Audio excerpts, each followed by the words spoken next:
Imagine pushing a solid 2-foot-long steel blade down your throat and into your stomach. Sounds impossible, right? That's exactly what sword swallowers do. This unbelievable art, which many of us might shudder to even think about, has a history that stretches back around 4,000 years. Originating in India, it was initially practiced by fakirs and shamans as a demonstration of their invulnerability and power. But it's not magic or sleight of hand. It's a skill that requires immense discipline and nerve.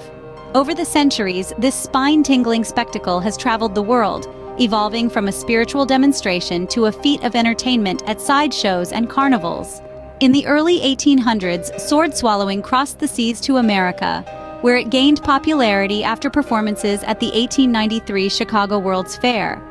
Today, it remains a testament to the incredible control and courage of those who dare to take up the sword, not in battle, but in breathtaking performance. It's not magic. It's not a trick. It's a skill that takes years to master. How do sword swallowers do it? It's all about mastering control over the body's natural gag reflex. The art of sword swallowing is a feat that requires a unique blend of physical control, mental discipline, and an audacious spirit. It begins with the sword swallower tilting their head back, extending their neck to create a straight pathway from their mouth to their esophagus. This action is crucial, as it aligns the mouth with the esophagus and straightens the pharynx, the part of the throat that connects the mouth with the food pipe.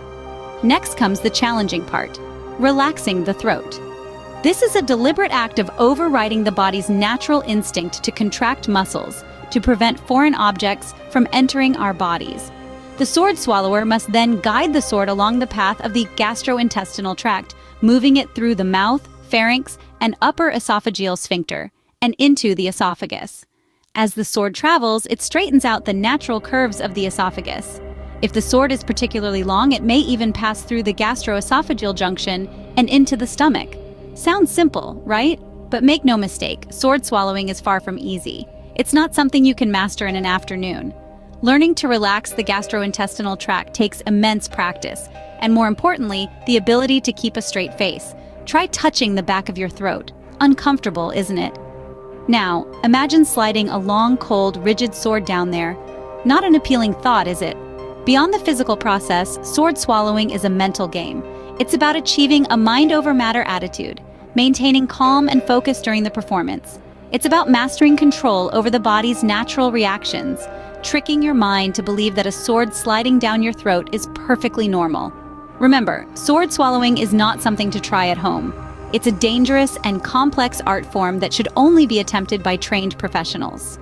Now that we've uncovered the incredible science behind sword swallowing, let's dive into some fascinating facts about this daring performance art. Did you know that sword swallowing played a crucial role in the development of endoscopy, an examination technique used to explore the interior of the human body? Researchers often worked with sword swallowers whose bodies were accustomed to accommodating rigid instruments, quite similar to the scopes used in endoscopy.